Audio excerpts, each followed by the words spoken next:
What transpires when a friend you rely on to protect you reveals themselves as the monster you should flee from? In Keeley's case, she discovered the sinister, ugly truth behind her friend's innocent smiles too late.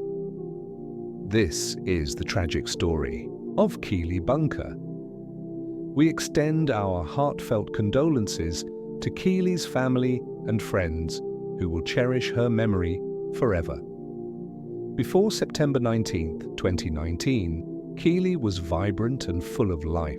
Born on September 7, 1999, Keeley was a blessing to her parents and a role model to her siblings. Her mother described her as a precious and beautiful daughter, while her sister called her one of the most vibrant, caring, and beautiful souls this world has ever known. She was a determined individual who overcame life's challenges to earn a degree to become a teacher. On the day she met her tragic fate, she was scheduled for an interview to become an assistant teacher.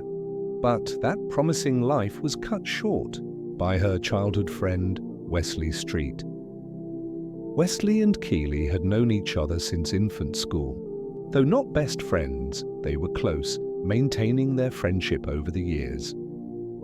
This connection led Keeley to invite him to her 20th birthday celebration after the musician H's concert at the O2 on September 18, 2019. Keeley was thrilled about that day, having tweeted 2 days prior that the only thing keeping her going was seeing H on Wednesday, hoping he'd notice her, and they'd get married.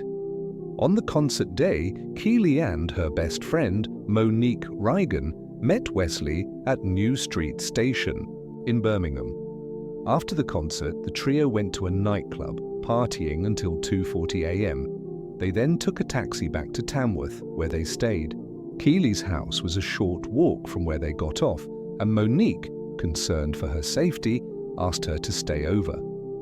But Keeley, not wanting to miss her job interview the next day, said, "I've got Wes, he'll walk me back, it'll be fine."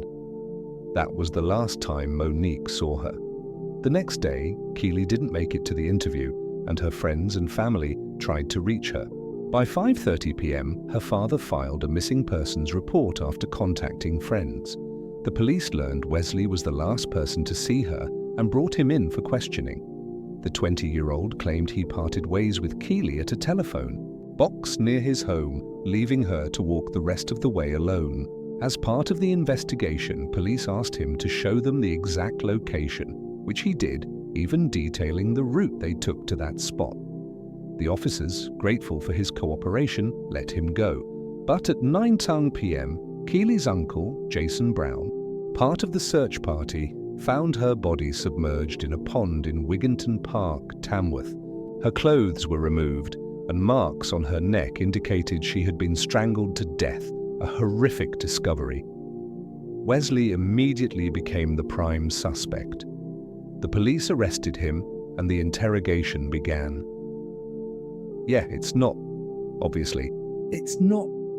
No, it's not what you want, is to be back in the police car getting the blame," he said. "No one's blaming you," the officers responded. "You said when I was at the house that all I needed to do was speak to the officer, and then I could go and look for Keeley." But, as one officer explained, there's a lot of people involved in what's happening, of which we're PCs, and there are people a lot higher up than us who are making decisions. Wesley grew defensive.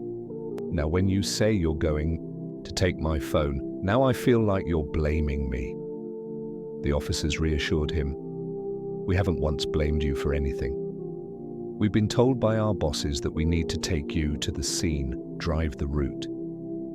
They explained they needed to check his phone for anything related to Keeley, emphasizing transparency. "It's scary, but not scary in a way," they said, noting a sergeant would explain everything. Wesley asked about his welfare and legal rights, and the officers assured him they were following protocol. When asked if he had consumed alcohol or drugs in the last 24 hours, he admitted to drinking around 11:00 p.m. the previous night.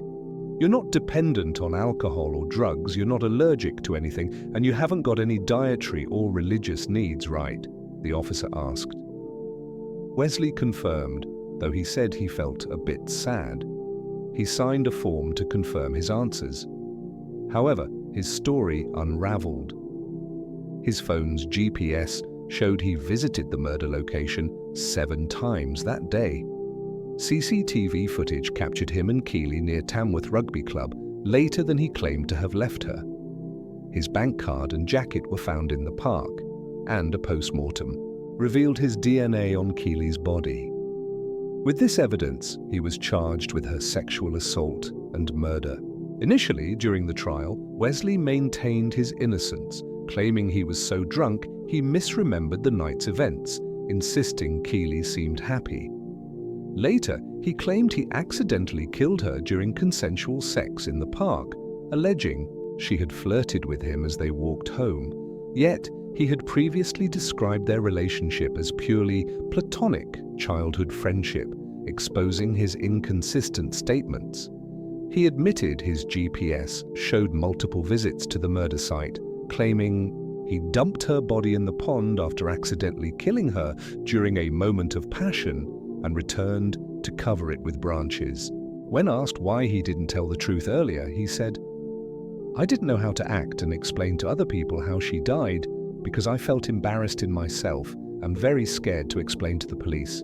Everyone, my mum and dad." The prosecution's evidence told a different story. Wesley had lured Keeley toward the rugby club under the pretense of smoking, then forced himself on her in the park, strangling her as she fought for freedom. His claim of a passionate accident was implausible, as her death would have taken more than a few seconds. After killing her, he hid her body in the pond, covered it with branches, and went home. The evidence was enough to convict him, but before sentencing, more chilling details emerged. Media coverage of the trial prompted 3 women to come forward, revealing Wesley's history of sexual assaults. In 2015, he assaulted a 16-year-old girl. In 2017, a 15-year-old, and months before Keeley's death, another 20-year-old. Though there may have been more victims, only these 3 spoke out. One said she thought she'd never recover but fought the trauma. Another admitted she was too ashamed to speak until Keeley's case gave her courage. The third, who had visited his home, blamed herself until learning of Keeley's fate. Lead prosecutor Hannah Sway described Wesley's crimes as a pattern of offending, not a spontaneous act, but a deliberate behavior over time. She noted, his friendly demeanor disarmed victims who were often friends or acquaintances. Detective Inspector Cheryl Hannon called him a devious and manipulating character, highlighting his arrogance in playing the victim while knowing what he had done. Keeley trusted him to walk her home that night, and there's only Wesley to blame that she didn't make it home, she said. Wesley was sentenced to 30 years in prison without parole. The judge described how he had ended Keeley's beautiful life to satisfy his desires, robbing her of her dream to educate children and her family of their beloved daughter, sister, and niece. Keeley's mother, Debbie, said, "As Keeley's family, the outcome of this trial will never be enough in terms of justice. Keeley was the kindest, most caring, innocent young lady you could ever meet, and was only just starting out in her life. Such is the hell we feel. We are incapable of showing any forgiveness." Keeley Bunker's tragic fate reminds us that we can never truly know someone's intentions. Always take precautions when out late, as the person you see as a protector might be a predator. That's it for today's video. If you enjoyed it, please like and subscribe. It helps a lot. See you in the next video.